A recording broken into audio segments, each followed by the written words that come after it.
All right, guys, in this video, we're going to go through the technique for performing a bed bath. Now, this seems really simple, but for some people, it can be really intimidating. But either way, we want to make sure that we're maintaining the patient's dignity and privacy at all times.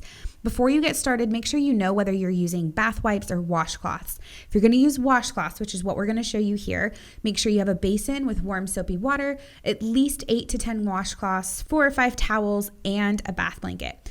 If your facility doesn't have a bath blanket, you can use a sheet or another towel. And also don't forget about a clean gown for the patient and new linens for the bed.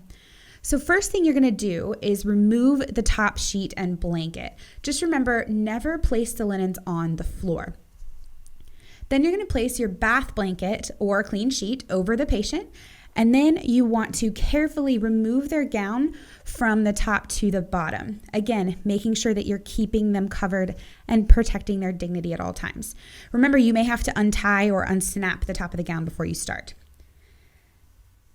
Now you can start cleaning. Remember, we always wash from clean to dirty, so we're going to start with the patient's face and eyes. If they are able, you can let them perform the step independently. Then you're going to move on to their chest and abdomen. Remember, each time you switch locations, you should also switch washcloths. Pull the bath blanket or sheet down to just above their hips and wash from top to bottom in long strokes. Make sure you get their belly button nice and clean, but don't do Peri care yet. When you're done, cover them back up for dignity and also to keep them warm. Now you can move on to the upper extremities. If you have a helper, you can both work on the arms at the same time like you see here. Otherwise, do one arm, then the other. For the arms, you want to start at the hands and move towards the body. Remember, clean to dirty. So the last part you do on the upper extremities is the armpits. Make sure you pick up their arm, wash all the way around, and support them at their joints. When the arms are clean, make sure you lay them down on a clean towel on the bed. The last thing you want to do at this point is lay a clean arm down on a dirty sheet. Now you can move on to the lower extremities. In this case, you want to work from the thighs down to the feet because the feet are definitely the dirtier part. Again, we're not doing perineal care yet. So you want to work in long, firm strokes. This really helps to improve blood flow and is just more comfortable for the patient.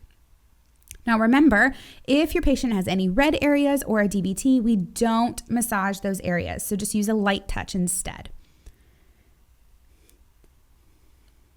Now, when you do get to the feet, make sure you clean them very well and get in between those toes. If your patient's a diabetic, make sure you dry them well as well. And always be paying attention to any possible ulcers or wounds. Then, just like the arms, you're going to lay the legs down on a clean towel when you're done. Again, don't lay a clean extremity down on dirty sheets. Now that we've done all of that, now we can perform perineal care. Again, if your patient is able, allow them some independence here. Otherwise, just make sure you're cleaning front to back for women and pay close attention to any drainage or lesions in the area so that you can document it for your assessment later. Also, by this time, your water might be cold, so this might be a good chance to refresh your water basin before you start with some warm water. Now at this point, the whole front is done. So you can apply any lotion or powder if appropriate and put on the new gown. You'll want to lay it over the bath blanket. Then you're going to snap it in place or tie it in place depending on the type of gown that you have. And then you'll remove the bath blanket from under the gown. Again, the whole goal of this is just to keep the patient warm and also protect their dignity throughout the whole process. So now we've done the whole front. The next step is going to be to turn the patient to their side and wash their back and bottom. Now, if the patient can't turn themselves, you're definitely going to need a helper at this point.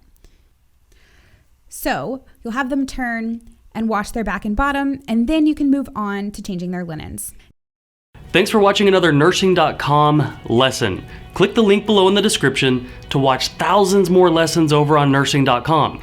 Also, be sure to hit the subscribe and the little bell to make sure you're reminded when new lessons come out. And if you want to just keep watching more lessons, go ahead and click this video over here to continue learning. Like we always say here at nursing.com, happy nursing.